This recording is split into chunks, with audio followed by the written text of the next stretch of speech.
വിശുദ്ധ ലൂക്കോസ് സുവിശേഷം 15-ാം അധ്യായം അതിൻ്റെ 28-ാമത്തെ വാക്യം. വിശുദ്ധ ലൂക്കോസ് സുവിശേഷം 15-ാം അധ്യായം 28-ാമത്തെ വാക്യം. അവിടെ ഇപ്രകാരം കർത്താവിൻ്റെ വചനം പഠിപ്പിക്കുന്നു. അപ്പോൾ അവൻ കോപിച്ചു, അകത്തു കടപ്പാൻ മനസ്സില്ലാതെ നിന്നു. ഒരിക്കൽ കൂടി ലൂക്കോസ് സുവിശേഷം 15-ാം അധ്യായം 28-ാമത്തെ വാക്യം ശ്രദ്ധിച്ചാലും. അപ്പോൾ അവൻ കോപിച്ചു, അകത്ത് കിടപ്പാൻ മനസ്സില്ലാതെ നിന്നു. എല്ലാവരും ഒന്ന് പറയാവോ? അപ്പോൾ അവൻ കോപിച്ചു, അകത്ത് കിടപ്പാൻ മനസ്സില്ലാതെ നിന്നു. ഒരിക്കൽ കൂടെ, അപ്പോൾ അവൻ കോപിച്ചു, അകത്ത് കിടപ്പാൻ മനസ്സില്ലാതെ നിന്നു. ആരെക്കുറിച്ചാണ് പറയുന്നു എന്ന് ചിലർക്ക് മനസ്സിലായി കാണും, ചിലർക്ക് മനസ്സിലായി കാണത്തില്ല. ബൈബിളിനകത്ത് ഏറ്റവും പ്രധാനപ്പെട്ട ഒരു സബ്ജക്റ്റാണ് മാനസാന്തരം. എന്നെ സംബന്ധിച്ചിടത്തോളം ഞാൻ ഏറ്റവും കൂടുതൽ പ്രസംഗിച്ചത് മാനസാന്തരം എന്ന് വേണമെങ്കിൽ പറയാം. ഞാൻ ഉറപ്പിച്ചൊന്നും പറയുന്നില്ല. കൺവെൻഷൻ യോഗങ്ങളിലൊക്കെ ഒരു കാലഘട്ടം മുഴുവനും മാനസാന്തരമായിരുന്നു പ്രസംഗിച്ചു കൊണ്ടിരുന്നത്. ബൈബിളിനകത്ത് ഉൽപ്പത്തി മുതൽ വെളിപ്പാട് വരെയുള്ള ഭാഗങ്ങൾ നമ്മൾ പരിശോധിക്കുമ്പോൾ, അല്ലെങ്കിൽ എല്ലാ അധ്യായത്തിലും പ്രതിപാദിച്ച ഒരു വിഷയമെന്ന് പറയുകയാണെങ്കിൽ മാനസാന്തരം, മനസ്സ് പുതുക്കി രൂപാന്തരപ്പെടുക എന്നുള്ളത്. അതുപോലെ ബൈബിളിൻ്റെ ഒരു സന്ദേശം എന്താണെന്ന് ചോദിച്ചാൽ അവിടെ നമുക്ക് പറയാൻ കഴിയുന്നത് ജനങ്ങൾ മാനസാന്തരപ്പെട്ട് ദൈവത്തിങ്കിലേക്ക് തിരിയുക. അതിനു വേണ്ടിയിട്ട് യേശു കർത്താവ് പ്രസംഗിച്ച, അല്ലെങ്കിൽ യേശു കർത്താവ് പറഞ്ഞ ഒരു ഉപമയുടെ ഒരു ചെറിയ ഭാഗമാണ് ഞാനിവിടെ നിങ്ങളെ വായിച്ച് കേൾപ്പിച്ചത്. ധൂർത്തുപുത്രൻ എന്ന അപരനാമത്തിൽ അറിയപ്പെടുന്ന അപ്പൻ്റെ ഇളയ മകൻ്റെ മടങ്ങി വരവിന് സമയത്തിൽ വീട്ടിനകത്ത് കയറുവാൻ മനസ്സില്ലാതെ വീട്ടിൻ്റെ പുറത്ത് നിന്ന ഒരാളുണ്ട്, അപ്പൻ്റെ മൂത്ത മകൻ. ആ മൂത്ത മകനെക്കുറിച്ചാണ് ഇവിടെ വായിച്ച് കേട്ടത്. അപ്പോൾ അവൻ കോപിച്ച് അകത്ത് കിടപ്പാൻ മനസ്സില്ലാതെ പുറത്തു നിന്നു. ഇളയ മകൻ അകത്ത് കയറിയപ്പോൾ മൂത്ത മകൻ വീട്ടിൻ്റെ വെളിയിലിറങ്ങി. ഇളയ മകൻ അകത്ത് വന്നപ്പോൾ മൂത്ത മകൻ അകത്ത് കയറിയില്ല. അതാണ് ഇന്നത്തെ സബ്ജക്റ്റ്. മാനസാന്തരം ക്രിസ്തുവിൻ്റെ ഏറ്റവും പ്രധാനപ്പെട്ട ഒരു ഉപദേശമായിരുന്നു. യോഹന്നാൻ സ്നാപകനെ നമ്മൾ പരിശോധിക്കുമ്പോൾ അദ്ദേഹം പ്രസംഗിച്ചത് മാനസാന്തരത്തെക്കുറിച്ചാണ്. യേശു കർത്താവ് പ്രസംഗിച്ചത് മാനസാന്തരത്തെക്കുറിച്ചാണ്. പത്രോസ് പ്രസംഗിച്ചത്, പൗലൂസ് പ്രസംഗിച്ചത്, അതോടൊപ്പം 7 സഭകൾക്ക് ദൂതെഴുതിയപ്പോൾ അവിടെ എല്ലാം നിങ്ങൾ മാനസാന്തരപ്പെടുക, മാനസാന്തരപ്പെടുക, മാനസാന്തരപ്പെടുക, മാനസാന്തരപ്പെടുക എന്ന് ആവർത്തിച്ച് പറയുന്നത് നമുക്ക് കാണുവാൻ കഴിയുന്നുണ്ട്. ഒരു രോഗി യേശുവിൻ്റെ അടുക്കൽ പോയാലും കർത്താവ് അവരോടും പറഞ്ഞത് അധികം തിന്മയായത് ഭവിക്കാതിരിപ്പാൻ ഇനി നീ പാപം ചെയ്യരുത്, സമം നീ മാനസാന്തരപ്പെടും. മാനസാന്തരം. അവൻ ചില പട്ടണങ്ങൾ മാനസാന്തരപ്പെടായികയാൽ അവയെ ശാസിച്ചു. കോരസീനെ നിനക്ക് ഹാ കഷ്ടം, ബത്സയിദേ നിനക്ക് ഹാ കഷ്ടം.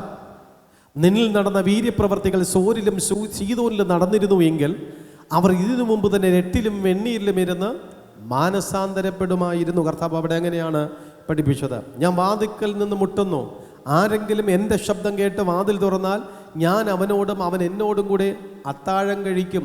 ആകയാൽ നീ ജാഗ്രതയുള്ളവനായിരിക്കുക, മാനസാന്തരപ്പെടുക. അറിവില്ലായ്മയുടെ കാലങ്ങളിൽ ലക്ഷ്യമാക്കാതെ ഇപ്പോൾ എല്ലായിടത്തും എല്ലാവരും മാനസാന്തരപ്പെടണമെന്ന് ഞാൻ ആഗ്രഹിക്കുന്നു. അപ്പോൾ ഇങ്ങനെ മാനസാന്തരത്തെക്കുറിച്ച് ഒത്തിരി ഭാഗങ്ങളിൽ കർത്താവിൻ്റെ വചനം വളരെ വ്യക്തമായി പഠിപ്പിച്ചു കൊണ്ടിരിക്കുകയാണ്. അപ്പോൾ ആ മാനസാന്തരം വളരെ ലളിതമായി മനസ്സിലാക്കാൻ വേണ്ടി യേശു രൂപമ പറഞ്ഞതാണ്. ഒരപ്പന് 2 മക്കളുണ്ടായിരുന്നു. ലൂക്കോസ് സുവിശേഷം 15-ാം അധ്യായം ഏകദേശം ഒരു 15 മുതലൊക്കെ വായിക്കുന്ന സമയത്ത് നമുക്ക് അത് കാണുവാനായി കഴിയും. നമ്മൾ 28 ഇപ്പോൾ വായിച്ചുവെങ്കിലും 15 മുതലൊക്കെ വായിക്കുമ്പോൾ അവൻ ആ ദേശത്തിലെ പൗരന്മാരിൽ ചിലരെ ചെന്ന് ആശ്രയിച്ചു എന്ന് അവിടെ തുടങ്ങുന്നു. അവൻ അവൻ്റെ വയലിൽ പന്നികളെ മേയ്ക്കാൻ അയച്ചു. ഇതെല്ലാം നമുക്കറിയാം. ആ 15-14 മുതലൊക്കെ ഉള്ള ഭാഗങ്ങളിൽ അവിടെ എന്താണ്, ഒരപ്പൻ 2 മക്കൾ. ഇളയവൻ അപ്പനോട്, അപ്പാ വസ്തുവിൽ എനിക്ക് തരേണ്ടുന്ന പങ്ക് എനിക്ക് തരണമേ എന്ന് പറഞ്ഞു. അവന് മുതൽ പകുത്തു കൊടുത്തു. അവൻ ആ വസ്തു അന്യജാതിക്കാരിൽ ഒരാൾക്ക് വിറ്റിട്ട് അവൻ ദൂരദേശത്തിലേക്ക് പോയി. അവിടെ കൂട്ടുകാരുമായി സകലം ചിലവഴിച്ച ശേഷം അവന് സുബോധം വന്നിട്ട് അവൻ മടങ്ങി വന്നപ്പാ, എൻ്റെ അപ്പൻ്റെ എത്ര കൂലിക്കാർ ഭക്ഷണം കഴിച്ച് ശേഷിപ്പിക്കുന്നു, ഞാനോ വിശപ്പ് കൊണ്ട് നശിച്ചിരുന്നു. ഞാൻ എഴുന്നേറ്റ് അപ്പൻ്റെ അടുക്കൽ കടന്നു ചെന്നപ്പാ, ഞാൻ സ്വർഗത്തോട് നിന്നോട് പാപം ചെയ്തു. ഇനി നിൻ്റെ മകൻ എന്ന പേരിന് ഞാൻ യോഗ്യനല്ല എന്ന് പറയും എന്ന് പറഞ്ഞ് അവൻ എഴുന്നേറ്റ് അപ്പൻ്റെ അടുക്കലേക്ക് കടന്നു ചെന്നു.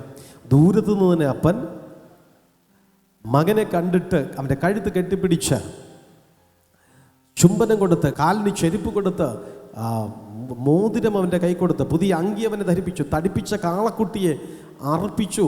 അങ്ങനെ ഇവൻ മരിച്ചവനായിരുന്നു, വീണ്ടും ജീവിച്ചിരിക്കുന്നു പറഞ്ഞ് എല്ലാവരെയും അറിയിച്ചു, എൻ്റെ മോനെ കിട്ടി, എൻ്റെ മോനെ എനിക്ക് കിട്ടി എന്ന് പറഞ്ഞ് അവൻ സന്തോഷിച്ചപ്പോൾ ആ ഒരു ഉപമ ക്രിസ്തു പഠിപ്പിച്ചു. അത് ഫേമസാണ് ഇന്ന്. അതിനെ ചൊല്ലി നാടകങ്ങളുണ്ട്, സിനിമയുണ്ട്, അല്ല എങ്കിൽ പ്രസംഗിക്കാത്ത പ്രസംഗകന്മാരില്ല. അങ്ങനെ വളരെ പ്രധാനപ്പെട്ട് നിന്നപ്പോൾ അതിൽ ഒളിഞ്ഞു കിടക്കുന്ന ഒരു വ്യക്തിയാണ് അപ്പൻ്റെ മൂത്ത മോൻ. ഇവിടെ ഹൈലൈറ്റ് ചെയ്തിരിക്കുന്നത് ഇളയ മകനാണ്.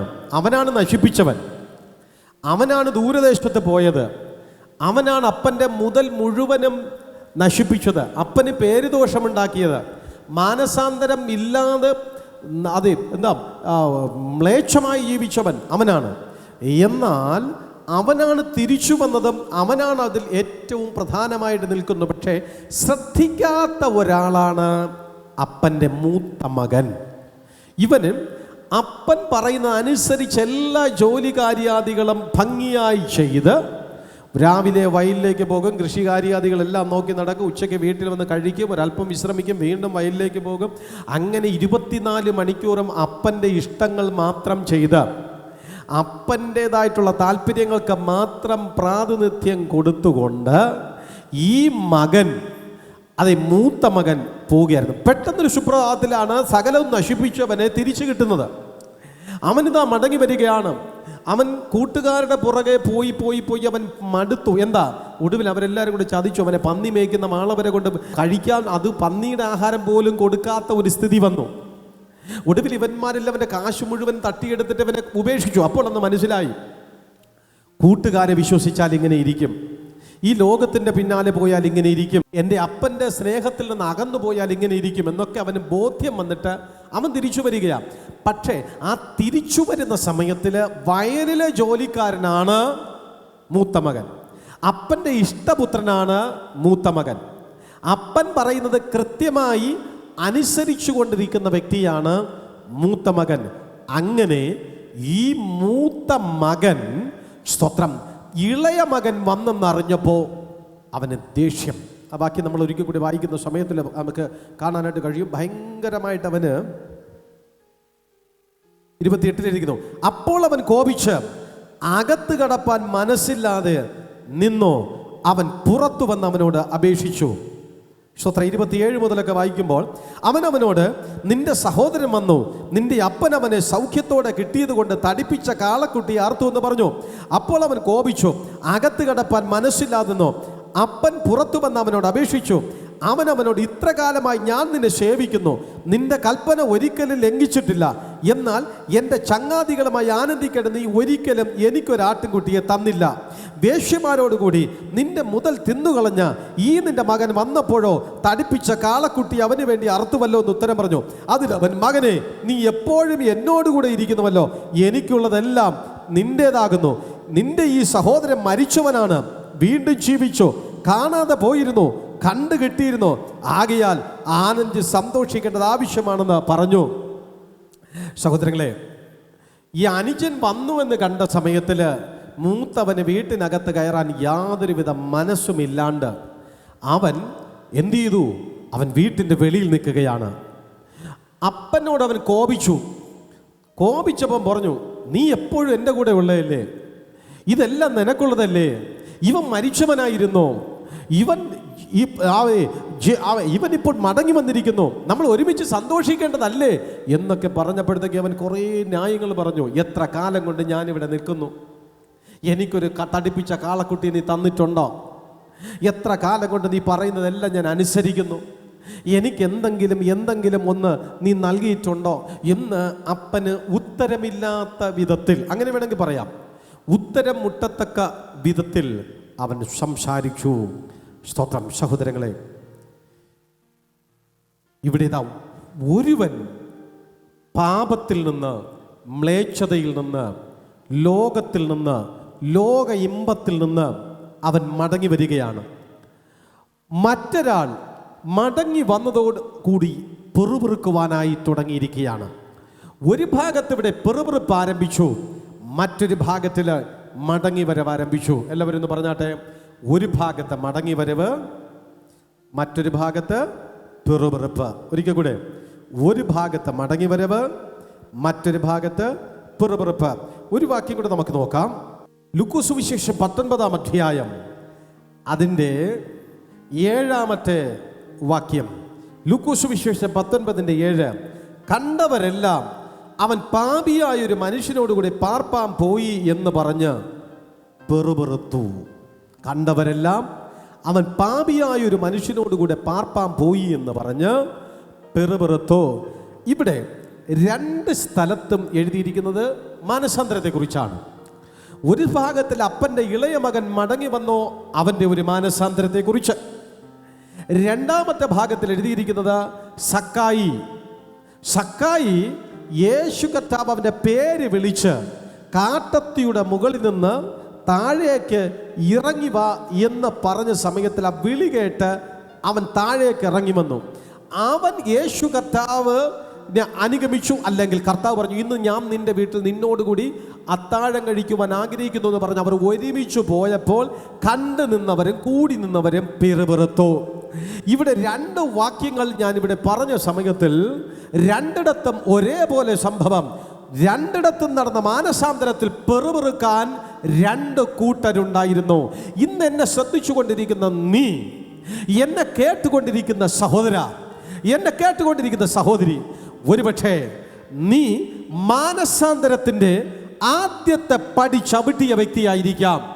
ഈ ലോക്ക്ഡൗൺ കാലഘട്ടത്തിൽ ഒരുപക്ഷെ ഒത്തിരി ടെലിവിഷൻ പ്രോഗ്രാം കണ്ട് കേട്ട്, ഒത്തിരി ദൈവവചനം കേട്ട്, ദൈവികമായ വചനത്തിൻ്റെ ആഴങ്ങളെക്കുറിച്ച് മനസ്സിലാക്കി നിന്റെ മനസ്സിനകത്ത് ഒരു ചലനം സംഭവിച്ച്, എനിക്ക് ഈ ലോകത്തിൽ ഓടിയത് മതി, പാപത്തിൻ്റെ പിന്നാലെ ഓടിയത് മതി, ലഹരി പദാർത്ഥങ്ങളുടെ പുറകെ പോയത് എനിക്ക് മതി, എൻ്റെ കുടുംബം തകർന്നു, എൻ്റെ ശരീരം തകർന്നു, എൻ്റെ കുഞ്ഞുങ്ങളുടെ ഭാവി നശിച്ചു, ഞാൻ ദേശത്തിൽ അപകടകാരിയായി തീർന്നു, ദേശത്തിൽ ആർക്കും ഇഷ്ടമില്ലാത്തവനായി, എൻ്റെ വീട്ടുകാർക്ക് പോലും എന്നെ അംഗീകരിക്കുവാൻ കഴിയാത്ത വിധത്തിലേക്കായി, ജീവിതം മടുത്തു, ഇനി എനിക്ക് നല്ല ജീവിതം കാഴ്ചവെക്കണം, ശേഷിക്കുന്ന നാളുകളെങ്കിലും എനിക്ക് സ്വസ്ഥതയോടെ സമാധാനത്തോടുകൂടി നല്ല ഫലം കായ്ക്കണമെന്ന് നീ ആയിരുന്ന സ്ഥലത്തിരുന്നൊരു തീരുമാനമെടുത്ത് നിന്റെ മാനസാന്തരത്തിൻ്റെ ആദ്യത്തെ പടിയെന്ന് പറയാം.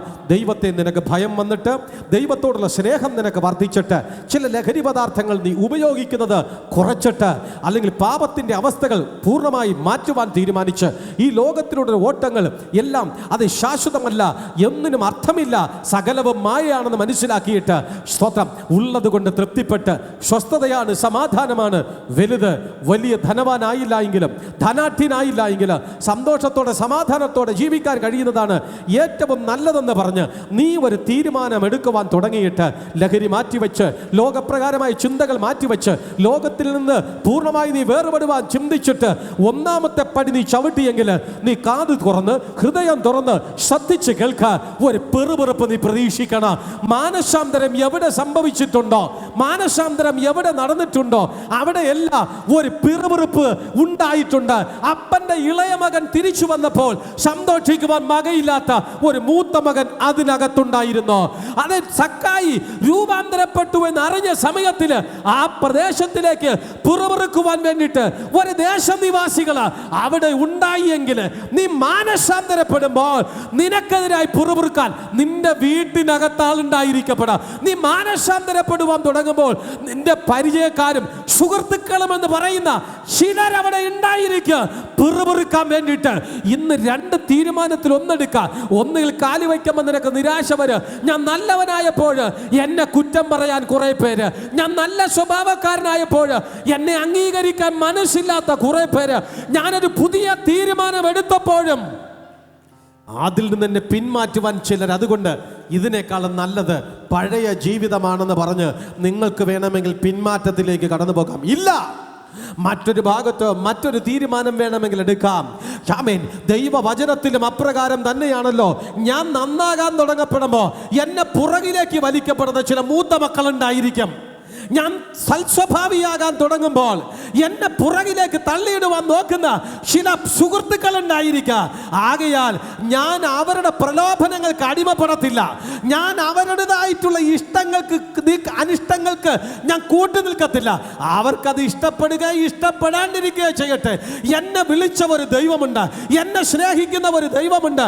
എൻ്റെ ജ്യേഷ്ഠന് സന്തോഷം വന്നില്ല എങ്കിൽ, എൻ്റെ പരിചയക്കാർക്ക് സന്തോഷം വന്നില്ല എങ്കിൽ, എൻ്റെ സുഹൃത്തുക്കൾക്ക് സന്തോഷം വന്നില്ല എങ്കിൽ, ഞാനിതാ ഒരു തീരുമാനമെടുക്കുന്നു. മുമ്പിൽ വച്ച കാല് മുമ്പിൽ തന്നെയാണ്. ഞാൻ അടുത്ത കാല് വയ്ക്കും. അതിനടുത്ത കാല് വച്ചിട്ട് ഞാൻ എൻ്റെ ക്രിസ്തുവിന്റെ അടുക്കലേക്ക് കടന്നു പോകും. മാനസാന്തരം പൂർത്തിയാകാതിരിക്കാൻ വേണ്ടിയിട്ട് പലവിധത്തിലുള്ള പ്രലോഭനങ്ങൾ നിനക്ക് മുമ്പിലേക്ക് കടന്നു വരപ്പെടുമ്പോൾ ആ പ്രലോഭനങ്ങളുടെ മുമ്പിലേക്ക് വീഴുന്നതാകരുത്. ദൈവം തിരഞ്ഞെടുക്കാത്ത വ്യക്തി ജീവിതങ്ങൾ. നിനക്കൊരു തിരഞ്ഞെടുപ്പ് ലഭിച്ചിട്ടോ എങ്കിൽ നിനക്ക് സാഹചര്യം അനുകൂലമാകും എന്ന് പറഞ്ഞ് മുൻപിൽ പോകരുത്. പ്രതികൂല സാഹചര്യങ്ങളെ ജയിക്കുവാൻ നിന്റെ മാനസാന്തരത്തിൻ്റെ തുടക്കത്തിൽ തന്നെ നീ തീരുമാനമെടുത്തിരിക്കണം. നിന്റെ മാനസാന്തരത്തിൻ്റെ തുടക്കത്തിൽ തന്നെ നിനക്കൊരുറപ്പുണ്ടായിരിക്കണം. ഞാൻ ദൈവത്തോട് അടുക്കാൻ തുടങ്ങുമ്പോൾ എൻ്റെ സാഹചര്യം എനിക്ക് അനുകൂലമല്ല. എന്നെ അസ്വസ്ഥപ്പെടുത്താൻ, എന്നെ നിരുത്സാഹപ്പെടുത്തുവാൻ ഒരുപാട് പ്രലോഭനങ്ങൾ കടന്നു വരാം. ഒരുപാട് ശക്തികൾ എനിക്ക് വിപരീതമായി വരും. പക്ഷെ ഞാൻ തോൽക്കാൻ തീരുമാനിച്ചിട്ടില്ല. ഞാൻ എൻ്റെ ജ്യേഷ്ഠൻ്റെ മുഖം കറുത്തെന്ന് വെച്ചിട്ട് ഞാൻ പുറകിലേക്ക് പോകാൻ തീരുമാനിക്കുന്നില്ല. ഈ നാട്ടുകാരും വീട്ടുകാര് അത് കൊള്ളരുതാത്തവനാണ്, ഇവനോട് കൂട്ടുകൂടരുത്, ഇവന്റെ പുറകെ പോകരുത്, ഈ യേശുവിന് വേറെ ജോലിയില്ലയോ, ഇവന്റെ സ്വഭാവം അറിഞ്ഞിട്ടാണോ എന്നൊക്കെ ചോദിച്ചാലും ശരി തന്നെയാണ്. ഞാനൊരു പുതിയ തീരുമാനം എടുക്കും എന്ന് നിങ്ങളിൽ ഒരു ഉറപ്പുണ്ടായിരിക്കട്ടെ. നമുക്ക് ആ ഭാഗത്തിലേക്ക് ഒന്നുകൂടി ആഴത്തിലേക്ക് ഇറങ്ങുന്ന സമയത്തിൽ മനസ്സിലാക്കാൻ കഴിയുന്നു. ഈ അപ്പൻ്റെ ഇളയ മകൻ ജ്യേഷ്ഠൻ്റെ മുഖം കറുത്തു എന്ന് വച്ചിട്ട് അവൻ പുറകിൽ പോയില്ല. അവൻ ആ വീട്ടിൽ താമസിച്ചു, അവൻ അവിടെ തന്നെ താമസിച്ചു. കാരണമുണ്ട്, ജ്യേഷ്ഠനല്ല എനിക്ക് രക്ഷ തന്നിരിക്കുന്നത്, ഈ ജ്യേഷ്ഠനല്ല എനിക്ക് അവകാശത്തിൻ്റെ സിമ്പിളായിരിക്കുന്ന മുദ്ര, അതെ മോതിരം തന്നിരിക്കുന്നത്, പൊന്മോതിരം, മുദ്രമോതിരം എനിക്ക് തന്നിരിക്കുന്നത്. ഈ ജ്യേഷ്ഠനല്ല എനിക്ക് സ്നേഹ ചുംബനം തന്നിരിക്കുന്നത്, ഈ ജ്യേഷ്ഠനല്ല എനിക്ക് അങ്കി തന്നിരിക്കുന്നത്, ഈ ജ്യേഷ്ഠനല്ല എനിക്ക് ചെരുപ്പ് തന്നിരിക്കുന്നത്. എന്നെ സൃഷ്ടിച്ച, എന്നെ സ്നേഹിക്കുന്ന ഒരു പിതാവ് ഈ വീട്ടിനകത്തുണ്ട്. ഈ പിതാവ് ഈ വീട്ടിനകത്തുള്ളിടത്തോളം കാലം ഞാൻ അദ്ദേഹത്തെ നോക്ക്, ചേട്ടാ നിന്റെ മുഖം കറുത്തെന്ന് വെച്ച് ഞാൻ പുറകിലേക്ക് പോകത്തില്ല.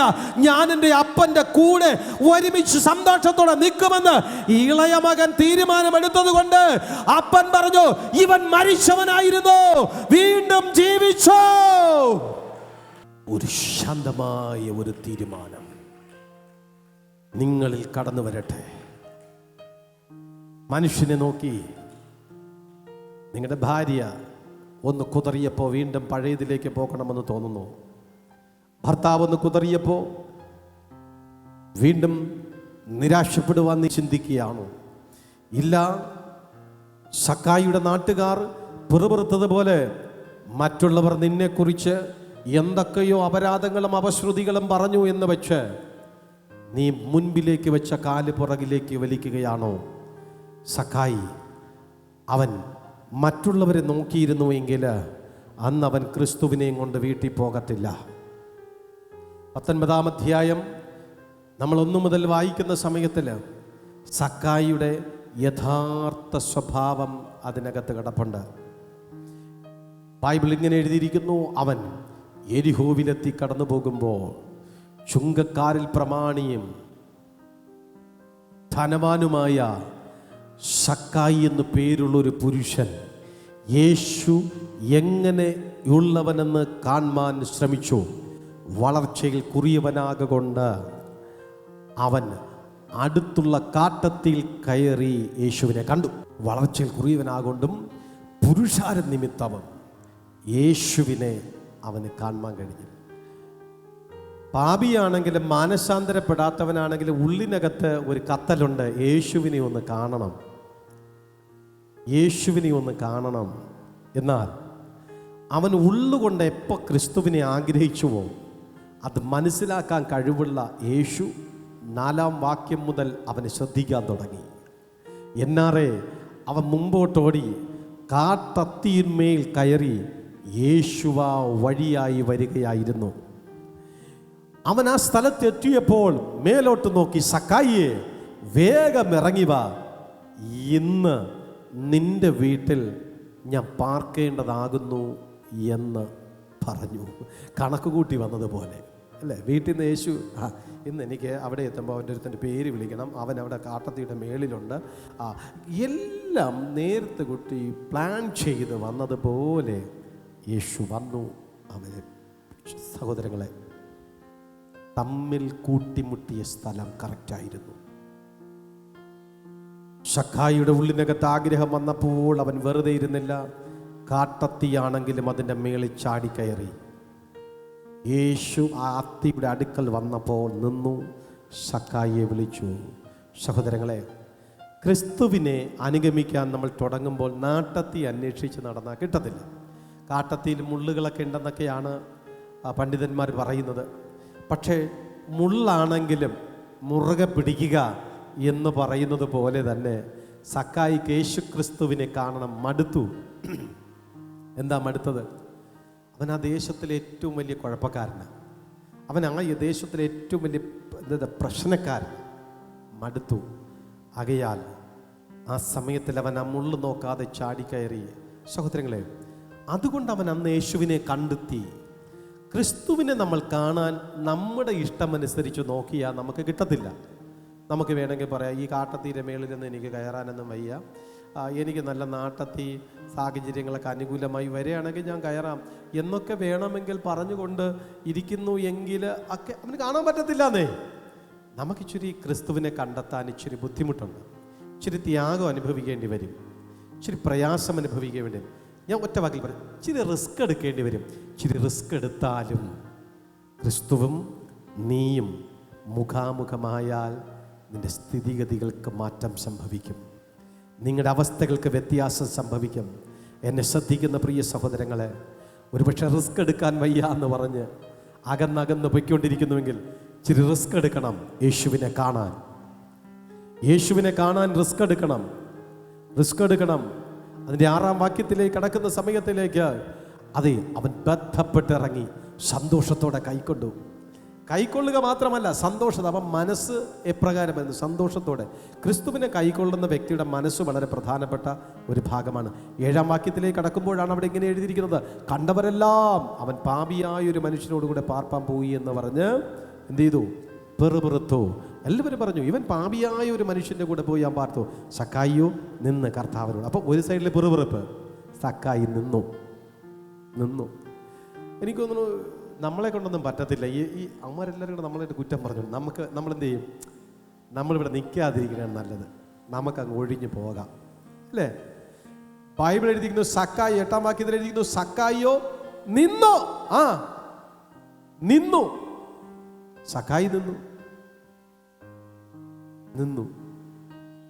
സുഹൃത്തെ, നിന്റെ അപ്പുറത്തും ഇപ്പുറത്തും ഇരിക്കുന്നവരും നിൽക്കുന്നവരും നടക്കുന്നവരും പോകുന്നവരും വരുന്നവരും ഒക്കെ നിനക്കും വിപരീതമായി, നിന്റെ പള്ളിക്കും വിപരീതമായിട്ട്, നിന്റെ ആരാധനായിരിക്കുന്ന ക്രിസ്തുവിനും വിപരീതമായി, നിന്റെ ആരാധനയ്ക്കും വിപരീതമായി, നിന്റെ കൂട്ടായ്മയ്ക്കും വിപരീതമായി, അതേ നീ കാണുന്ന അതേ ടെലിവിഷൻ പ്രോഗ്രാമിനും വിപരീതമായി, അതേ നമ്മൾ ചാനലിനെയും കുറ്റം പറഞ്ഞ്, അല്ലായെങ്കിൽ അതേ ചാനലുകൾക്ക് വേണ്ടിയിട്ട് സിനിമാ ചാനലുകൾക്ക് അടിപിടി കൂടി ഒക്കെ അസ്വസ്ഥപ്പെട്ടുകൊണ്ടിരിക്കുമ്പോഴും സക്കായി നിന്നുവെങ്കിൽ നീയും ആ പ്രതികൂലത്തെ നിൽക്കണം, ആ തടസ്സത്തെ നീ നിൽക്കണം. എന്തിനാ? നിന്റെ ലെവല് മാറാൻ പോവുകയാണ്, നിന്റെ സ്ഥിതി മാറാൻ പോവുകയാണ്. ഓടി ഒളിക്കുന്ന പരിപാടി നിർത്തണം. പിശാചിൻ്റെ ഓലപ്പാമ്പ് കണ്ടിട്ട് ഓടി ഒളിക്കരുത്. ആ പെറുപെറുപ്പിലൊന്ന് നിൽക്കാൻ നിനക്ക് മനസ്സ് വരണം. ആ പെറുപെറുപ്പിൽ നീ ഒന്ന് നിൽക്കണം.